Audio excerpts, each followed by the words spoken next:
Hello guys, welcome back to my YouTube channel. Today I will read the poem The Naked Eye of Innisfree written by William Butler Yeats। तो आइए poem शुरू करने से पहले थोड़ा सा इसका देखते हैं। ये जो पोएट है इनका जो बचपन है वो आइलैंड पे गुजरा है, वहाँ का शांत माहौल बिल्कुल, लेकिन अब वो सिटी में रहते हैं और अपने बचपन को याद करते हुए कि वहाँ का किस तरह का एटमोसफेयर होता था उसको याद करते हुए उन्होंने ये पोएम लिखी है। आइए शुरू करें। I will arise and go now and go to Innisfree। मैं उठूँगा, वो कहते हैं कि मैं उठूँगा और अभी जाऊँगा। कहाँ जाऊँगा? Innisfree आइलैंड का नाम है, वहाँ पर जाऊँगा। आइलैंड क्या होता है? टापू, जो समुद्र में टापू बने होते हैं ना। And small cabin build their of clay and waiters made. और वहाँ जाके एक छोटा कैबिन बनाऊँगा। छोटा कैबिन मतलब एक हट बनाऊँगा, एक झोंपड़ी बनाऊँगा। किससे बनाऊँगा? क्ले से, चिकनी मिट्टी से। और वेटर्स मेड, वेटर्स क्या होते हैं? लकड़ी की टहनियाँ, उससे बनाकर वहाँ जाके एक छोटा सा घर बनाऊँगा या झोंपड़ी बनाऊँगा। उससे उन्होंने कहा कैबिन बनाऊँगा। कैबिन छोटा सा होता है ना, उसका मतलब ऐसे कोई बड़ा घर या कोठी नहीं, एक छोटी सी हट बनाऊँगा वहाँ जाके। तो अब तक उन्होंने क्या कहा कि मैं उठूँगा, जाऊँगा। कहाँ जाऊँगा? आइलैंड पे। कौन से आइलैंड पे? Innisfree पर। वहाँ जाके वो क्या करेंगे? वहाँ पे जाके वो छोटी सी हट बनाएंगे क्ले की। जो गाँव में जो घर होते हैं वो क्ले के बने होते हैं, कच्ची मिट्टी के। और किससे बनाएंगे? वो वेटर्स मेड, वेटर्स मैंने लकड़ी की टहनियों से। 9 bean row will I have there. वहाँ पर उनके पास क्या होंगी, यानी उगाएंगे, क्या उगाएंगे? बीन्स की 9 रोज बीन्स की उगाएंगे, जिसे मतलब वो वहाँ जाके खाएंगे।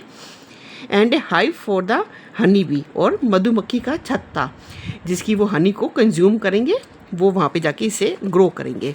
And live alone in the bee doubt great, और वहाँ पे वो अकेले रहेंगे और मधुमक्खी की जो आवाज़ होती है उसे वो वहाँ पे सुनेंगे। ग्रेट मैंने अकेले रहना। अच्छा, अगला स्टैंजा देखते हैं। And I shall have some peace there, 4 peace come dropping slow.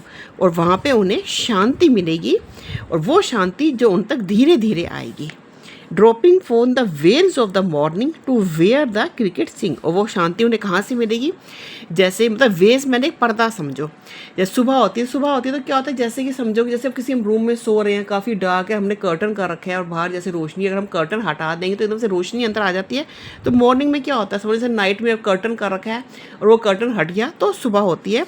तो वो कैसे होगी? एक कर्टन हटेगा, किसका? रात का कर्टन हटेगा, और जब सुबह होएगी वहाँ पे, और एक इंसेक्ट होता है जिसका नाम है क्रिकेट, वो सिंग करता है, मतलब अपनी एक साउंड निकालता है।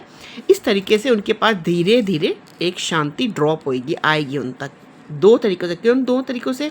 एक तो सुबह होएगी, रात का कर्टन हटेगा, और दूसरा जो क्रिकेट इंसेक्ट है उसकी साउंड से, मतलब सुबह एक मॉर्निंग का जो एटमोसफेयर होता है कितना अच्छा होता है, धीमी, मतलब इतनी ब्राइट रोशनी नहीं होती है, वो काफ़ी मॉर्निंग की रोशनी में काफ़ी अच्छी लगती है, और हल्की हल्की साउंड होती है जो इंसेक्ट वगैरह निकालते हैं।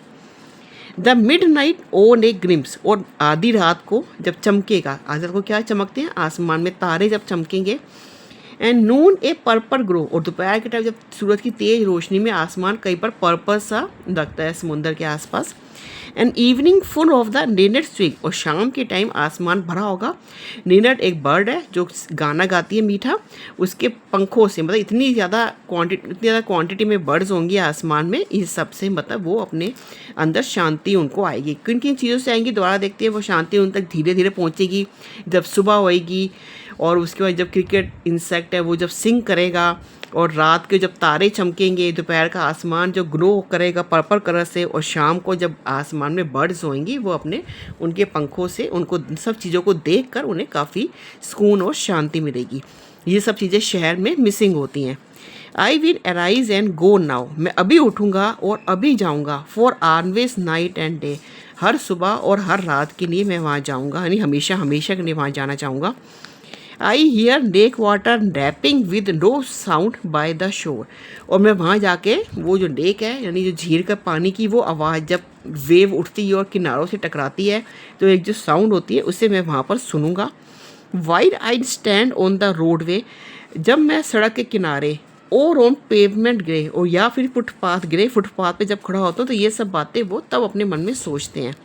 I hear it in the deep heart core, और वो सब आवाज़ें वो अपने दिल की अंदर की गहराइयों में अच्छी तरह से सुन सकते हैं।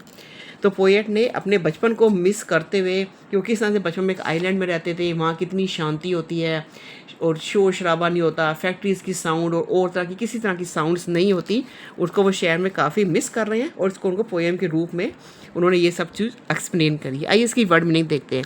Innisfree is an uninhabited island near the coast of Ireland. Ireland country के कोस्ट पे जो आइलैंड बना है उसका नाम है आइंस फ्री। वेटर्स मैंने fence made of sticks woven together.